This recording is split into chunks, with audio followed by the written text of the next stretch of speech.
Nah itu tuh mulai hari-hari terkutuk terjadi ya kan. Gue pikir baru-baru ini lo dapat julukan monster. Monster norak banget kalau dipikir-pikir julukan monster norak banget nih kan gitu kan.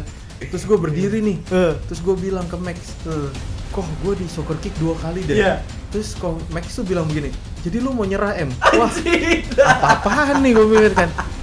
Ngutang dulu ya gitu. Itu pengen gue acak-acak tuh tempat ya langsung. Pokoknya kalau lu nggak bayar sekarang nih gue hancurin nih tempat, gue bilang begitu. Zenwalk Adi Hariyato. Zenwalk. Hoi. Oke, balik lagi di podcast Zenwalk. Kali ini kita ditemanin tamu kita, Andika Mamesah. Halo semuanya. Iya. Bagi yang belum tahu siapa Andika Mamesah, bisa saksikan profil berikut ini.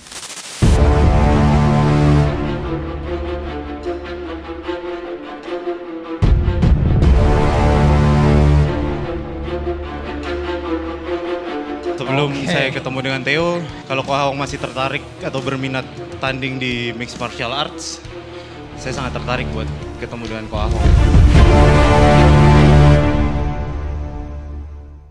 Halo, apa kabar Bang M? Yoi, baik di. Thank you udah diundang-undang terus nih sini. Ya. Thank you. Oke, Bang M lagi sibuk apa sekarang nih? Aduh, sibuk apa ya? Bingung juga sih sibuk apa, cuman ya Kan fighter pro MMA fighter, kesibukannya apa yeah. nih? Jadi kalau latihan tuh masuk kesibukan gak sih? Gue juga bingung sih. Masih ya itu yang paling menyibukkan kehidupan gue sehari-hari sih, latihan. Latihan ya. Latihan. Itu yang apa ya? Paling utama lah dalam keseharian gue, menghabiskan waktu seluruh hidup gue selama bertahun-tahun latihan aja tiap hari ya kan. Kayaknya kalau fighter ditanya kesibukannya apa, latihan tuh udah mainstream Bang. Jadi sebenarnya nih para kaum awam di dunia bela diri nih penasaran juga, selain latihan apa sih Bang M yang dilakuin di rumah sana atau di kantor kah, di rumah kah, nggak tahu apa? Iya, yang gue bilang sih pernah gue ceritain sebelumnya kan, kehidupan gue sehari-hari tuh biasanya bangun pagi ya kan, langsung masukin barang-barang ke tas ya kan, barang-barang latihan, masukin tas ke mobil, nyetir mobil ke gym, latihan sampai mati ya kan, terus habis itu beres-beres barang-barang, masukin ke mobil, terus pulang naik tol, mandi, tidur, udah gitu. Nah, sebenarnya yang jadi pertanyaan tuh banyak orang penasaran Bang. Sorry nih Bang sebelumnya. Terus kalau memang rutinitas seperti itu, penghasilannya dari mana dong Bang? Income lo dari mana? Itu gue juga bingung sih. Serius. Itu tuh kayak gimana ya? Mungkin salah satu hal yang gue syukuri sebagai fighter tuh gue jadi tahu bahwa rezeki tuh udah ada yang ngatur. Itu sebegitunya sih. Yoi, spiritualis lah. Yoi. Okay. Jadi itu kayak kadang banyak hal-hal yang nggak masuk akal terjadi gitu. Kayak dan gimana ya? Uniknya di dunia fighter gitu ya, gue kenal sama orang-orang kayak misalnya yang punya sabuk ini deh, 05 Nakane kan. Dia tuh gimana ya, gue sering ngobrol sama dia gitu, terus dia cerita ke gue, aduh, maksudnya dia nggak cerita sih, tapi gue tahu nih misalnya anaknya belum bayar sekolah ya kan, terus kos-kosan belum bayar, cuman dia tuh dari mukanya tuh nggak ada ngeluh sama sekali, tau nggak ada rasa kayak sedih apa gimana, dia ngejalanin aja udah hidupnya kayak begitu. Kayak burung ya? Kayak burung tau nggak? Dia nggak pernah mikirin besok mau makan apa, iya, kan? pasti disediain aja. Dan gitu kan. Anak-anaknya di sarang tuh nggak bakal pasti terpenuhin gitu loh. Betul, itu dia. Ya, dan gue jadi malu sendiri gitu kayak kalau gue stres apa gimana gitu, gue ngelihat orang-orang kayak begitu tuh kayak memotivasi sangat gitu. Benar.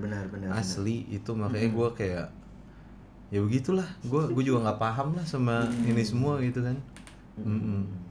Nah, banyak termasuk gue nih, banyak orang yang penasaran dan termasuk gue nih, kapan sih lo sebenarnya kenal dunia bela diri itu awalnya? Kenal ya, kalau kenal tuh gue dari kecil tuh suka banget sama namanya WWE, Smackdown, Pro Wrestling ya, Pro Wrestling. Kalau Kalau bahasa Jepangnya Puroresu, ya kan. Nah, itu gue suka banget sama itu. Kalau di Indonesia Smackdown lah. Smackdown, terkenalnya pakai bahasa Smackdown ya kan. Asal buat teman-teman tahu tuh dunia industri pro wrestling tuh jauh ngelebihin industri MMA lah. Gitu, apalagi di US gitu kan. Bahkan artis dengan bayaran termahal di dunia aja tuh jebolannya pro wrestling, The Rock, Dwayne Johnson ya. Benar. Gitu. Jadi memang gue waktu itu tertarik banget sama pro wrestling dari kecil sampai sekarang sih. Nah itu yang pertama kali justru memperkenalkan gue sama industri combat sport ini kayak gitu. Nah dari situ kan gue mulai suka nonton tinju kayak gitu. Nah kemudian gue pertama kali belajar itu merpati putih SMA. Anak silat nih. Pertama silat dulu. Oke, ya kan. silat nih. Silat. Seru, terus gue ngerasa, wih seru banget nih. Terus kayak gue kok kayaknya nggak pernah ngerasain kayak begini gitu sebelumnya kan. Ini belum terbongkar dimanapun nih ya bang. Ya. Gue baru tahu sih kalau gue. Iya, gue juga jarang cerita sih. Jarang yang nanya juga ya kan kayak siapa yang mau nanya juga gitu kan. Ya kan. Ya tapi kan sekarang udah jadi tokoh nih, udah jadi sosok. Jadi orang pasti awalnya Bang M nih kenal bela diri dari mana? Pasti orang nyari tahu gitu bang. Banyak yang kepo gitu netizen. Moga-moga sih kalau ada ya kan. Kalau ada boleh lah kepo nih gue jawab ya kan. Ya, nih di Zenlock jadi kepo nanti jadi viral nih bang. Amin lah. Ya kan. Gue udah pesimis banget gue sama industri martial arts nih kalau mau viral mau terkenal mah kayak susah gue. Harus bikin sesuatu yang viral bang. 3GP kali ya 3GP. Mau viral harus 3GP. Ya kan. Gua kemarin bisa trending 2 minggu berturut-turut bang. Itu memang makanya emang rezeki itu nggak tahu sih emang benar. Aman lah. Aman sayang, aman. Lanjut bang, lanjut yang tadi. Awalnya kenal merpati putih. Merpati putih. Terus kan waktu SMP tadi. SMA. Oke, sorry SMA. Wah, tuh gue suka banget tuh. Terus habis itu mulai tuh gue lulus. SMA kelas 1, 2, 3. Kelas 1 SMA udah mulai merpati. Merpati putih. Dari sampai mulainya kelas 3. Oke, berarti kelas 1 SMA masuk di merpati putih. Umur berapa tuh? Masih ingat nggak? Wah, nggak inget. Gue kebanyakan pernah pukul. Makanya tuh gue bilang di Indonesia tuh kayak gimana ya? Gue latihan nih, pala digebukin, jago kagak, cuman penyakitan iya. Gitu makanya hasilnya nggak seberapa ya kan. Ya, yang penting bahagia lah hidup tuh kan. Oke, benar, gue setuju. Kalau ngeluh mulu kan, aduh kayaknya sampah banget hidup kalau ngeluh mulu. Iya, benar. Gue bahagia kok ngejalaninnya tuh bahagia. Cuman ya kenyataannya begitu. Gitu. Gue udah menganggap ini, gue udah berdamai sama keadaan ini. Jadi gue nganggapnya komedi aja, biar happy aja ceritanya. Terus lanjut gue kan ini kan mulai pertama tuh gue belajar Krav Maga. Jadi pas gue lulus dari SMA, gue mikir gue pengen lanjutin nih. Waktu SMA sempat kompetisi nggak? Ikut kompetisi gitu? Kompetisi antar IPSI? Sekolah-sekolah aja. Silat. Oke. Cuman ya gitulah, masih bercanda-canda lah ibaratnya. Gak ada serius-seriusnya. Cuman gue lanjut waktu itu Krav Maga terus gue belajar tuh sampai sekarang sih. Krav Maga paling lama sih gue belajar. Itu kan lebih ke arah self defense ya kan. Dia bukan martial arts tapi Krav Maga ini dari Israel kan? Israel, dia bela diri yang bisa dibilang pure bela diri atau bisa dibilang self defense. Jadi melindungi diri. Ada yang dibilang tuh bela diri praktis istilahnya itu kayak begitu.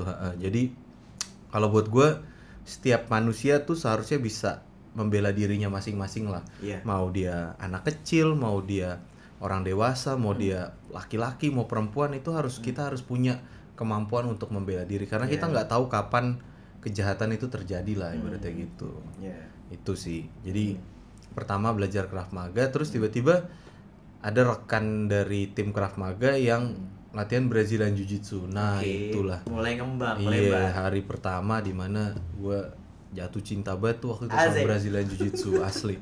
Jadi cinta pertama lo sama cewek apa sama Brazilian Jiu-Jitsu sih. Sama Kapap juga lumayan. Krav Maga juga lumayan sih. Gitu. Waktu itu Kapap sama siapa belajarnya? Ada namanya Mas David Krav. Sekarang dia ini. Bentar kita undang David Krav, kita undang. Dia wasitnya One Pride sekarang. Iya. Wasitnya One Pride. Itu pelatih BJJ gue juga kalau kalian tahu. Sama-sama lah. Iya. Jadi pertama latihan, abis itu kita latihan, gue latihan Brazilian Jiu-Jitsu. Nah di situ mulai ikut kompetisi itu. Nah itu tuh mulai hari-hari terkutuk terjadi ya kan. Kayak maksudnya kenapa gue jadi cinta banget sama ini. Kutuk kau, cinta MMA. Gue masuk ke. Tapi kutukan positif ya. Positif. Gue senang banget Daripada serius. kutu kau minum-minuman atau Iya, main cewek benar, gitu kan. benar. Ini positif. Positif. Itu hari pertama gue nginjak matras pas pertandingan pun itu kayak gue masih inget banget setiap detil-detil Berkesan itu. banget pasti. Iya, gue senang banget lah waktu itu kayak gitu kan. Dan itu tuh pas pertama kali gue nginjak matras itu pertama kali gue dijulukin monster waktu itu. Serius dari situ? Iya. Gue pikir baru-baru ini lo dapat julukan monster. Monster norak banget kalau dipikir-pikir yang julukan monster norak banget nih kan gitu kan. Cuman justru karena Badan lo kayak monster. dulu kan badan gue kan berat kan, jadi 125 kilo kan. Kayak gembul ya. Wah parah coy kayak. Ntar kita kacau. tayangin ya foto dia waktu masih gembul ya. Iya. 125 kilo itu waktu itu gue ikut event kecil-kecilan waktu itu bener-bener kayak Apa namanya itu? 2009 kalau nggak salah 2008. 2008 tuh gue ikut event di Spider namanya Spider Competition. Spider Competition. Itu saking masih komunitasnya masih kecil itu. Camp itu ya, Spider tuh camp. Camp. Kecil banget ruangannya lah itu. Orang desek-desekan nih, capean nafasnya daripada bertanding ya. Itu Belum tanding udah ngap udah duluan sesek ya? ngap banget asli. Itu kan komunitas makanya. Masih Waktu itu masih ada sampai sekarang nggak tuh Spider tuh? Spider kayaknya udah nggak ada deh. Udah nggak ada. Udah ada, sayang banget sih, sayang banget tuh salah satu camp terlama lah di Indonesia. Nah itu dulu tuh pertandingan itu cuman ada 2 kelas. Oke. Under 70 sama di atas 70 kg. Waktu itu pas under 70 tuh yang juara Stafer Hardian. Sekarang dia kan jadi ini ya. One champion. Nah, kan maksudnya ini Indonesia lah, MMA fighter Indonesia sekarang berlaga di One Champion ya kan. Terus juara kelas 70 plusnya itu saya waktu itu gua waktu itu ya kan. Gue nggak bisa tepuk tangan gue cedera. Ya kan 2 kelas itu tuh kayak dulu kan waktu itu habis itu tiba-tiba si pembawa acaranya itu langsung ngambil mic terus bilang, "Wah, ini buat memperiah suasana gimana kalau kita tandingkan antara juara kelas 70 plus." Itu kayak UFC zaman dulu dong. Iya, iseng-iseng aja kan buat menghibur penonton nih katanya. Under 70 melawan juara kelas 70 gitu. Waktu gue lawan Stafer tuh. Kalah lagi gue kan. Mas Stafer Lo badan lebih gede kalah sama yang badan kecil. Iya, kalah poin gua, kalah poin di kalah poin. kalah Nggak sampai submission. Enggak sampai submission. Oke, kalah poin gua. Masih jadi terhormat lah kalah poin. Sama aja lah kalah Kalah aja. sama badan yang lebih kecil. Iya, kalah Berarti kalah lo posisinya di bawah tuh. Dia dapat mount position terus habis itu dihitung 3 detik kayak gitu. Waktu itu sistemnya masih kayak gitu. Pokoknya kan beda-beda lah sistemnya itu udah. Pokoknya dari hari itu, semenjak hari itu tuh gue udah langsung into banget sama MMA dan Brazilian Jiu-Jitsu. Angin segar di dunia iya, bela diri lah ya. Gue ngerasa kayak punya jalan hidup gitu ngerasanya. Soalnya kayak, wah ini kayaknya gue banget lah kayak gitu, semenjak itu. Mulai jatuh cinta bener-bener situ ya. Banget. Semenjak itu mulai kutukan yang dicintai. bener. Toxic relationship lah. Ini kan lo sampai ke situ. Terus lanjut lagi dari pertandingan itu lo coba lanjut belajar apa lagi, bela diri apa lagi, atau masih menekunin BJJ?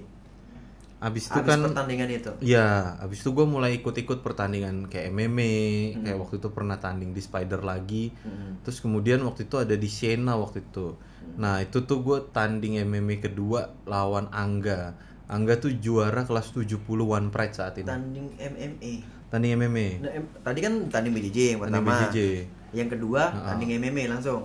MMA dulu sekali, terus MMA dulu di mana?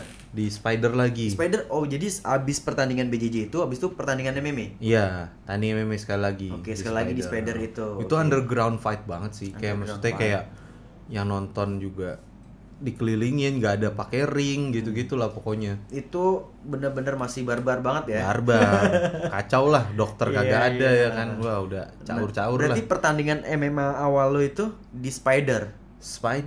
Lawan siapa? Ada namanya Dani, nggak kenal sih. Dia orang karate gitu. Orang karate. Sekarang jadi apa sekarang dia? Maksudnya masih menekunin di bela diri apa enggak dia? Pasti inget banget kan lawan pertama MMA lo pasti. Ingat. Dia nggak tahu sekarang dagang kayaknya. Nggak paham juga lah.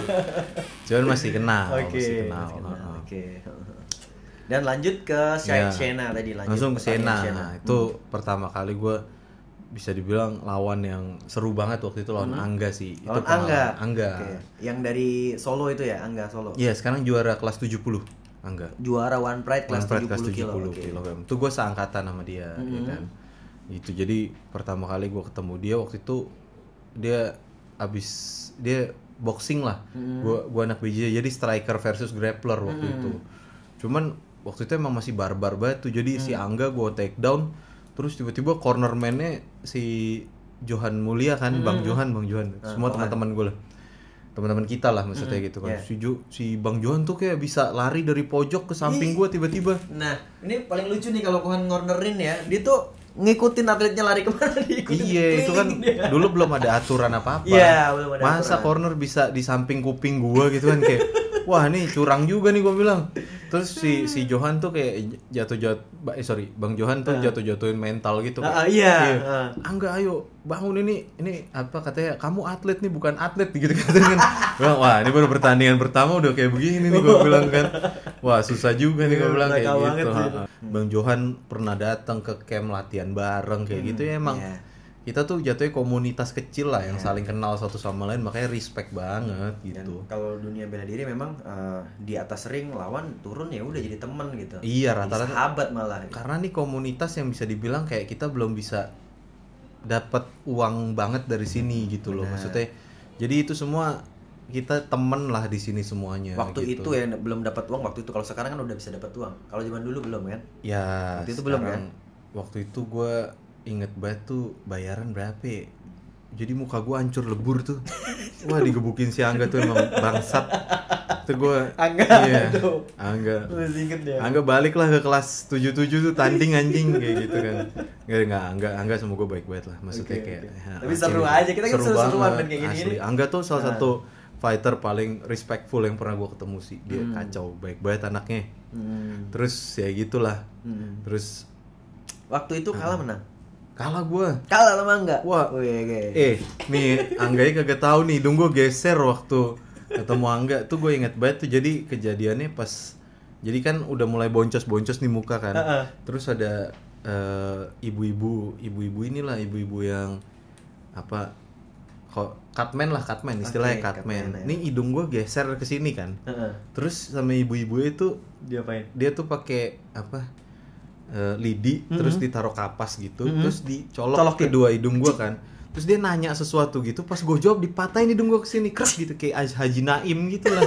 Tiba-tiba langsung keluar semua darah gua. Wah, canggih sih tuh ibu-ibu, cuman gua nggak sempet kenalan asli. Itu thank you banget tuh buat ibu-ibu. Kalau enggak itu pengobatan setelah tanding. Di tengah tanding di tempat pertandingan di tengah tanding. Jadi pas gua udah dibenerin hidungnya lanjut lagi tanding, ditonjok lagi bengkok lagi kan. Untung udah lurus, paling nggak udah lurus lah, tapi ada geser-geser dikit gitu. Aman lah gitu kan. Itu mah kayak cerita-cerita happy gitu lah sih. Angganya belum mungkin kagak tahu nih ceritanya nih kalau gitu. udah menang dia lupa tuh lawan gue kayak gimana nasibnya, nggak peduli. Yoi. Enggak sih, tapi kayak asli kalau sama si Angga tuh gue baik banget ya. Seru-seru sama dia. Kayaknya banyak fighter yang punya pengalaman sama Angga, termasuk Theo, Bang Zuli, itu termasuk elu gitu kan. Satu angkatan kita soalnya. Maksudnya kayak dan paling muda si Angga kan. Kagak sama kayak gue. Umurnya sama kayak tapi kelihatan lebih baby face dia, lebih muda lah. Bener.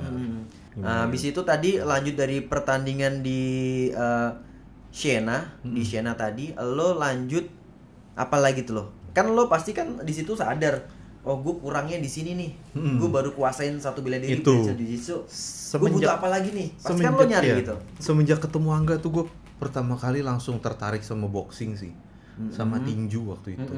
Gue belajar tinju, gue belajar stand up, kayak Muay Thai gitu-gitu, gue jadi banyak belajar itu. Itu gue bersyukur banget makanya. Semenjak itu justru gue lebih banyak jadi jatuh cinta sama tinju sih. Jadi lo belajar dari kesalahan lo, coba lengkapin kekurangan lo ya. Dan justru gue malah lebih dapat feel-nya tuh di tinju sih. Suka banget gue sama tinju. Maksudnya even sampai apa tuh namanya industri di luar negerinya tuh gue juga suka jadinya. Jadi suka banget gue sama tinju. Emang ngefans sama petinju ya? Ada tokoh yang di fans siapa? Kacau, banyak banget sih. Maksudnya kayak Cuman pertama kali gue nonton tinju itu pertama kali gue bener-bener pengen nonton, maksudnya kayak dari bukan kecelakaan tiba-tiba gue nonton tinju, emang gue nungguin banget tinju tuh. Pertama kali gue nonton tuh Manny Pacquiao lawan Ricky Hatton waktu itu ada. Itu gue inget banget, dan gue pertama kali gue suka tinju tuh Manny Pacquiao pertama kali. Baru habis itu Chris John. Nah, gue mulai ngikutin Chris John gitu-gitu. Wah ternyata tinju Indonesia tuh kacau, hebat-hebat banget gitu. Kayak bisa dibilang tuh Indonesia tuh negara tinju lah. Gitu. Memang sih tuh kayak Elias Pikal. Yang awal-awal siapa? Elias Pikal dulu baru Chris John kan? Ya, Indonesia ada 4 juara dunia. Legend 4-4-nya gue pernah ketemu sih, maksudnya lumayan kenal. Lumayan kenal lah. Pertama kan ada Elias Pikal, terus habis itu ada Niko Thomas, ini mungkin nggak banyak yang tahu lah Bang Niko. Terus habis itu M. Rahman, Muhammad Rahman, terakhir Chris John. Itu yang maksudnya bener-bener juara dunia, pure juara dunia gitu, 4 orang itu gitu. Dan sekarang udah masuk zamannya Daud Yordan. Daud Yordan tapi kayaknya dia interkontinental apa kalau nggak salah. Sorry nih kalau salah ya. Kemarin lupa baca sabuk yang dia dapat itu. Cuman ya gitu, makanya gue selalu bilang Indonesia tuh selalu negara tinju sih. Karena kalau kita ngomong tentang olahraga lain, nggak ada yang terbukti bisa ngelebihin prestasinya tinju di Indonesia. Nggak ada, nonsense. Nggak ada. Mungkin bulu tangkis ya, tapi menurut gue pribadi sih masih lebih berbakat di tinju sih orang-orang Indonesia. Karena menurut gue semakin miskin sebuah negara, semakin bibit-bibit petinjunya semakin unggul. Benar. Kalau kita terbukti Filipina kan? Terbukti negara Filipina. Misalnya itu negara Asia Tenggara ya, kalau kita minimarket aja jagain tentara. Itu dia. Ya kan? Kalau kita lihat dari negara-negara kayak Meksiko, itu menghasilkan petinju-petinju besar. Karena negaranya keras juga, kehidupannya tak kuat di sana. Iya kan, Kuba. Terus di Amerika tuh kalau misalnya yang hebat tuh pasti dari Philadelphia, dari Bronx, dari negara-negara kecil, karena seorang petinju tuh bisa dibilang nggak boleh lahir dari keluarga yang berada gitu. Dia benar-benar harus yang kelaparan, keluarga yang kelaparan, istilahnya tuh kayak begitu. Karena itu rasa lapar itu yang membuat kita jadi kuat. Iya, nggak. Singa ya. Itu dia makanya. Iya, singa, Theo dong singa. Oke, lanjut. Theo, ya. Tadi ya, lo kan coba belajar di boxing, langsung lo benahin diri di boxing. Kayak mana yang pertama kali lo belajar boxing tuh Bang? Di Spider itu sih dulu ada. Lagi, oke. Di Spider ada juga belajar boxingnya. Ada, itu pertama kali. Siapa pelatihnya? Boxing pertama Demianus Ahulahulu. Oke, Demianus. Itu kalau mungkin kalau teman-teman tahu tuh di industri tinju dia terkenal lah. Coach yang bisa dibilang dia unik banget ya. Dia punya kekurangan tuh gagu tuli ya.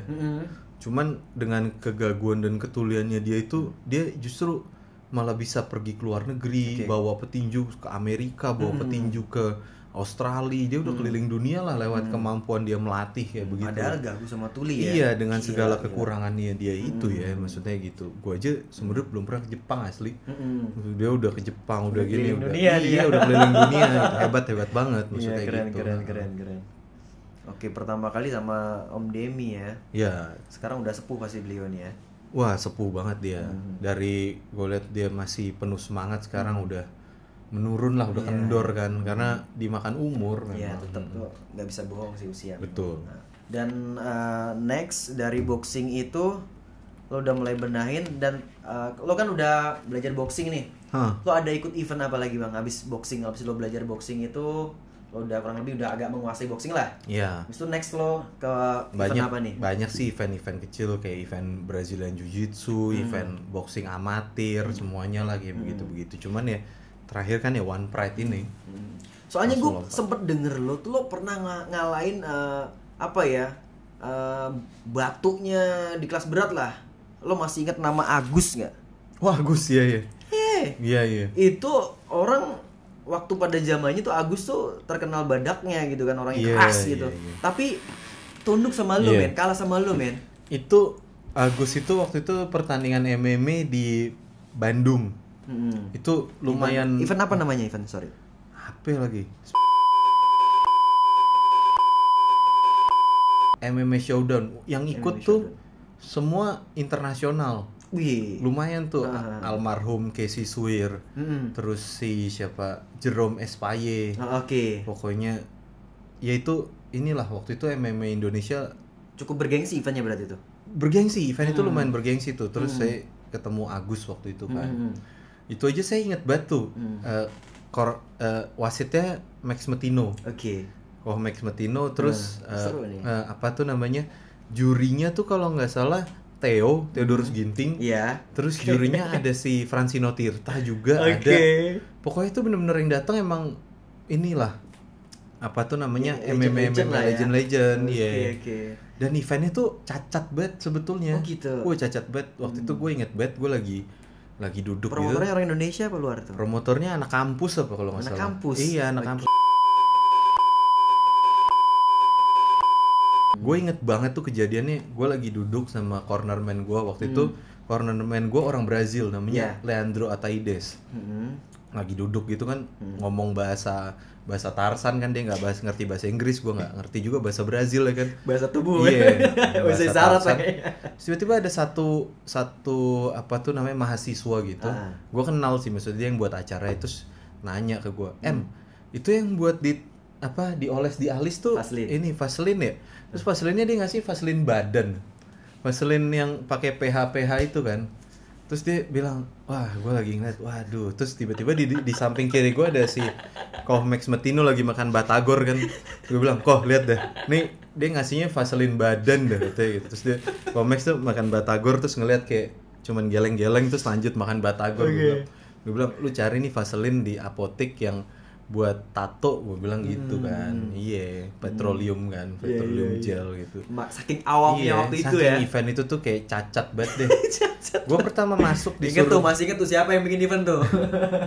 Gue pertama masuk ke event itu tuh ya. Gue di LO-nya ngajakin gitu. Oke nih ruang ganti nih, ruang persiapan. Itu ruang persiapan tuh cuman lantai kosongnya udah gitu, kayak ruangan itu gak ada matrasnya? Matras kagak ada, es batu kagak ada, air kagak ada, ember kagak ada, jadi bener-bener udah dikasih ruang kosong aja. Mending gitu. sabung ayam ya ada air embernya, asli, ada minumnya itu dikasih. dia makanya kayak kita mulai itu bener-bener dari event-event kecil lah, secara komunitas tuh kayak bener-bener kita udah ngelaluin semuanya gitu, makanya kayak gue tuh udah nyaksiin orang-orang yang bisa dibilang jago atau enggak berbakat datang ke komunitas ini terus tiba-tiba ngilang. Terus ada lagi yang kayak kesannya dia bakal jadi the next big thing di MMA terus tiba-tiba pergi gitu. Jadi orang tuh datang dan pergi di komunitas ini gitu ya. Dan orang yang konsisten doang yang memang naik ke permukaan ya kan Bang. Yang mampu bertahan gitu. Orang yang memang bener-bener kita secinta itu sama olahraga ini gitu. Jadi kayak kita ngelaluin bareng-bareng lah makanya gitu. Gue ngerasain sih begitu sih. Kalau boleh lo cerita dikit nih Bang, ini kan sebenarnya banyak orang awam juga yang nggak tahu nih. Sebenarnya perasaan lo gimana sih ketika lo naik ke atas ring atau ke atas oktagon itu, ke atas gelanggang lah? Perasaan yang lo yang muncul di benak lo tuh kayak gimana? Selalu gue bilang yang selalu muncul tuh rasa takut sih, selalu itu yang kayak selalu gue bilang ya. Takut banget sumpah naik ke atas ring tuh hal paling menakutkan yang kayak mau lawan lu bukan cupu ya, kayak kemungkinan presentasi lu paling besar menang tuh tetap lu rasa takut itu nggak akan hilang. Takut banget naik ke atas ring dan itu seninya tuh yang gue bilang kayak selalu seni dari lu bisa mengkontrol rasa takut itu tuh kayak itu menarik banget serius. Dan rasa itu nagih ya. Nagih ya, bener.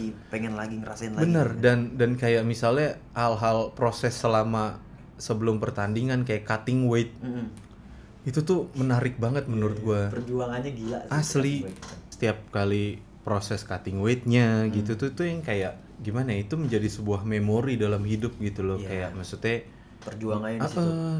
Kayak ada rasa nih misalnya abis kita cutting weight gitu terus abis selesai tanding kita kan pasti abis selesai nimbang tuh pas kita makan satu makanan tuh rasanya gua nggak pernah ngerasain ada makanan seenak itu gitu. Kayak aneh banget. Tapi tuh rasanya cuma di gigitan pertama kalau gue ya.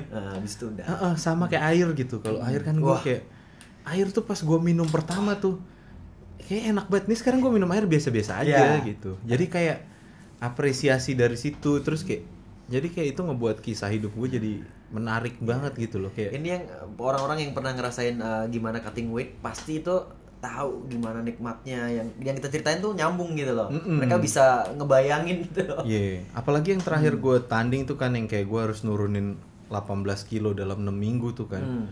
Itu gue hamin 2 jam aja tuh gue masih kurang sekilo. Itu tuh untung banget tuh ada si Pace Adrian tuh kan. Dia bantuin tuh kan. Asli gue itu udah nggak ada tenaga sama sekali gue. Itu udah saunaan nonstop, itu air udah keluar. Udah ngayal kemana-mana, itu udah halusinasi. Itu udah. senggol bacok, beneran senggol bacok tuh. Nggak suka sama semua orang gue. Nah iya, itu yang orang awam perlu tahu nih, teman-teman yang bukan praktisi bela diri ya. Yang praktisi pasti tahu ketika kita cutting weight itu bawaannya emosi terus. Pasti, karena air di tubuh udah nggak ada kan. Air di tubuh tuh bener-bener udah kosong gitu lah. Waktu itu gue pas lagi cutting weight tuh, jadi udah bener-bener dapet tuh weightnya sekitar 76. Gue kan tanding harus 77,1 kan. Udah dapet tuh 76an berapa loh waktu itu. Gue tuh naik udah nggak ada air, udah nggak ada tenaga tuh, gue inget banget. Di lift tuh gue cuman jongkok aja. Terus ada petinggi One Pride tuh, Mas Levi tuh, dia berdiri tuh kayak dia nanya. Iya, dia nanya, gimana gitu. Asli gue udah nggak bisa jawab. Wah ya begini-begini aja lah Pak, kayak gitu kan. Padahal dia petinggi kan. Dalam hatinya dia sombong banget. Enggak, untung nih orang baik banget nih, Mas Levi tuh baik banget asli. Kayak maksudnya dia juga paham lah keadaan gue gitu kan. Benar, aku juga pernah ngobrol langsung sama Levi ya. Kayak baik banget gitu. Udah, makanya kayak pas gue nimbang tuh, pas gue inget banget pas gue nimbang, terus selesai nimbang gue minum air tuh badan gue langsung keringetan semua, langsung keluar satu airnya kayak gitu. Ketemu itu air udah kayak aduh air dari surga gitu kan. Bener, itu pas minum tuh rasanya bahagia banget waktu itu. Itu maksudnya gue nggak pernah sebahagia itu minum air, kayak biasa-biasa aja. Sekarang gue minum air biasa-biasa aja gitu kan, kayak gitu. Itu kayak momen-momen yang kayak wah kalau dipikir gue inget-inget lagi tuh kayak happy banget lah. Itu kebahagiaan loh, bukan penderitaan itu loh, itu kebahagiaan. Bener. Kenikmatan itu.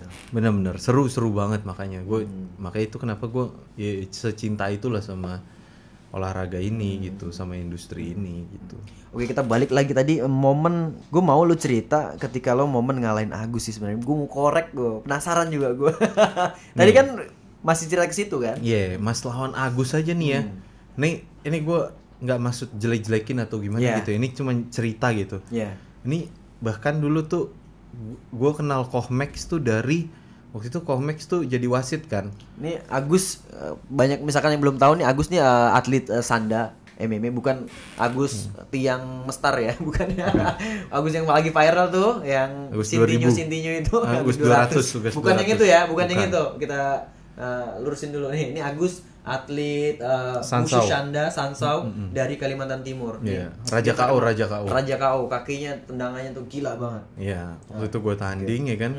Terus habis itu ini nih gue di ronde 2 kalau nggak salah gue coba take down Agus dan gagal.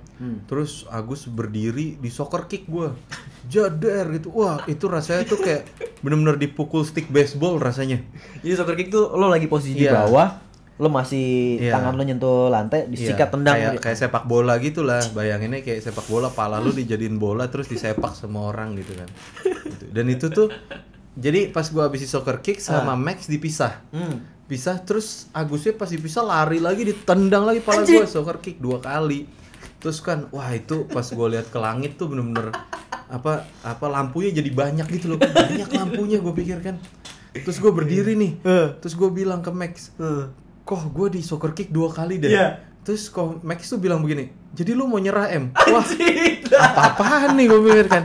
Tapi itu kan baru-baru banget pertandingannya asli. Iya, tapi kan itu kan terjadi zaman dulu gitu ya, dimana kita tuh masih saling belajar satu sama lain gitu. Sekarang Komex jadi wasit, wah salah satu terbaik lah maksudnya sekarang jadi komentator dan semuanya. Itu kan proses yang kita alami secara bersama-sama ya kan, kayak maksudnya itu kita makanya gue bilang kita bangun ini semua dari kecil gitu loh. Kita komunitas yang ngawalin bareng-bareng lah. Iya, maksudnya mungkin kalau komik semua kan di atas gue beberapa angkatan gitu ya kan. Cuman kita di industri ini kayak nggak cuman 10 tahun lah saling kenal, udah 10 tahun lebih lah kita saling kenal gitu, mulai dari event-event kecil kayak begitu. Jadi itu yang seru sih gitu. Makanya gue juga deket banget sama Womax gitu-gitu sama Angga semua. Agus juga jadi lumayan kenal gitu-gitu kan. Seru banget makanya. Dan waktu itu lo menang standing standing guillotine. standing Guillotine choke. Oke. Menang kuncian. Gila lo, seorang Andika Mamesah yang mungkin kalau dulu kan kayak si Agus tuh memang tenar di dunia atlet wushu sanda lah ya. Tahu lah siapa dia kalau atlet wushu. Nah, tiba-tiba habis nih kalah sama Andika Mamesah, kan luar biasa. Yo, pulangnya, nah lanjut lagi tuh. Pulangnya habis selesai gue menang tuh, itu gue disamperin. Nah, kita kan lu tau kalau setahu tuh gue ke Bandung, Buah Batu bayarannya kalah 500.000, menang 2,5 juta. Oke. Ya kan, tuh sedih lah, lumayan sedih lah kalau dipikir-pikir ya kan.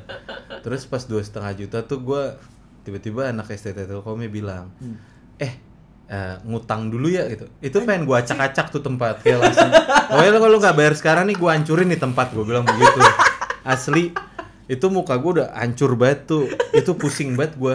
Dan Buah Batu tuh jauh banget, dulu belum ada Gojek, belum ada ya masih jauh lah dari itu kan. Soccer kick 2 kali, ngeliat bintang-bintang, mau dibayar ngutang. Iya. Gila. Dan gua waktu itu pas pulang tuh gua ngikut teman gua kan. Teman gua kayak gua nebeng mobil lu dong, gua nggak kuat nih pulang, gua bilang gitu kan. Tapi mobil gua nggak muat nih. Wah, gua pulang naik apa? Gua bilang Buah Batu tuh di pojoknya Bandung lah istilahnya kan. So, akhirnya gue ngikut motor temen gue. Wah, itu sepanjang jalan tuh gue kayak anjing, gue pengen pingsan deh. Apa gue pingsan apa mati gue di sini gitu kan. Asli, terus gue bilang kayak mampir apotek dulu lah, gue beli Panadol apa kayak gitu. Trombopop itu bengkak banget muka gue. Terus gue semalaman tuh nyari hotel di Bandung buat gue nginep gitu. Nggak nemu asli. Itu tuh kayak gue bilang, aduh kita tidur di pinggir jalan aja lah, gue udah nggak kuat nih, gue bilang gitu kan. Tiba-tiba untung dapet kayak kos-kosan gitu, terus mahal banget sekitar aman. Gue kalau ketawa berlebihan nangis gue. Iya. Yoi, jadi 2,5 juta tuh kan. Terus karena waktu itu kayaknya peak season kan, jadi semua hotel tuh tutup waktu itu. Jadi udah close. Terus habis itu akhirnya nemu kos-kosan ya kan. Kos-kosan di situ, kos-kosan kayak lumayan mewah gitu. Semalam dipatok kayak 700.000 apa kalau nggak salah. Jadi udah bayaran 2,5 juta, 700.000 ya kan, semalam doang. Bangun pagi-pagi tuh gue inget banget, gue lagi kencing, terus gue liat kaca, anjing muka gue hancur banget nih kayak gini kan. Kayak gitu, terus habis itu mesti ke dokter ya kan. Gue juga bilang ke nyokap gue waktu itu kayak pergi ke Bandung tuh buat ngibul lah gue, ngibulin orang tua ya kan. Tujuannya kayak katanya mau tanding jujitsu gitu kan. Pas pulang hancur lebur muka kan. Asli itu kayak 700.000. Terus teman-teman Bandung gue pada waktu itu baru ini kan lulusan SMA, masih banyak teman-teman kuliah di Bandung kan. Langsung pada minta traktir ya kan. Apa yang mau ditraktir, gue bilang udah 2,5 juta habis udah. Jadi tai semua udah. Jadi apa udah kayak gitulah, emang itu serunya dulu maksudnya kayak. Tapi kan jadi terkenang terus, jadi memori. Terkenang gitu. Cuman ya maksudnya kayak ya kalau lu mau dapat glory ya nggak dapat apa-apa dari situ. Cuman kebahagiaan itu sih namanya, itu yang namanya gue bilang passion sih. Iya. Gitu. Gila. Dan lanjut berikutnya abis event yang itu, yang Agus, event apa lagi tuh yang dijajal tuh? Event apa lagi ya? Paling event-event kecil sih kayak amatir boxing gitu-gitu aja sih. Sampai ya paling ini sih waktu itu ya MMA di One Pride yang paling besar sih. Oh iya, ya itu keputusan. Kita masuk ke One Pride sekarang ya. Oke. Lo awalnya kok bisa masuk One Pride tuh gimana? Awalnya tuh kan gue kan kerja, gue udah kerja sempat lama di bank.